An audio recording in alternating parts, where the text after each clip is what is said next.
Des chênes, hêtres, châtaigniers, des résineux aussi. Avec son étang, la forêt de la Corbière s'étend sur plusieurs centaines d'hectares aux portes de la Bretagne.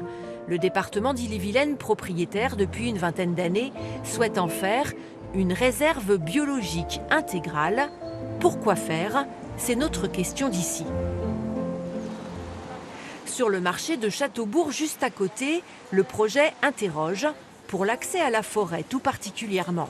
Que ce soit coupé à la population, je pense que ça sera assez mal vu. Et nous, on l'utilise énormément.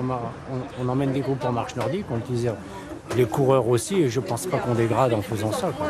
La forêt, c'est quand même aussi se promener, découvrir, prendre son temps. Et si c'est uniquement marcher sur des routes ou des grands sentiers, c'est moins intéressant. Qu'il y ait une restriction sur les champignons ou la cueillette ou n'importe quoi d'autre, ou ce que vous voulez, d'accord, mais sur le fait qu'on ne puisse pas aller dans certaines zones en tant que piéton, c'est un peu gênant. La Corbière, entre Rennes et Vitré, c'est 630 hectares de feuillus pour l'essentiel. Une forêt très ancienne, de plusieurs milliers d'années. S'il existe plus de 250 réserves biologiques intégrales en France, ce serait la 3e pour la Bretagne et la plus étendue. C'est un statut juridique qui protège la forêt. L'idée, c'était vraiment de créer un laboratoire scientifique pour voir en particulier l'évolution de la forêt par rapport au dérèglement climatique, mais également aussi l'enjeu carbone, stockage sur la durée. On va laisser la place à la libre évolution naturelle. Et oui, on ne fait plus de coupe de bois, on ne fait plus de production de bois. Donc on soustrait une grande partie des activités humaines à cette forêt.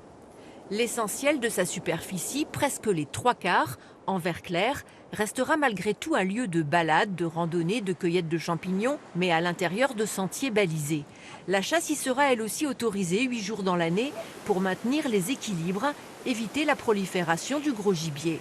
L'espace naturel de la Corbière ne changera pas, le public pourra toujours y venir, hormis un chemin sur une centaine d'hectares qui sera au cœur de la réserve où là il n'y aura pas de fréquentation du public. 170 hectares interdits aux promeneurs donc et laissés à l'observation des scientifiques. Ce qui va surtout changer, c'est l'arrêt de l'exploitation sylvicole pour permettre aux arbres de vivre beaucoup plus longtemps. Aujourd'hui, si on prend des chênes ou des hêtres autour de nous, on est sur des âges d'exploitabilité ou d'exploitation autour de 150, 200 ans, 180 ans.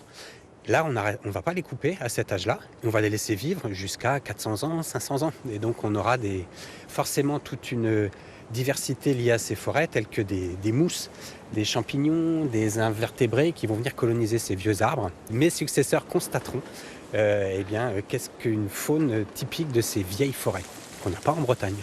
Les lieux, riches en biodiversité, abritent déjà quantité de batraciens, chauves-souris, une soixantaine d'espèces d'oiseaux, une faune et une flore qui constitueront ce laboratoire.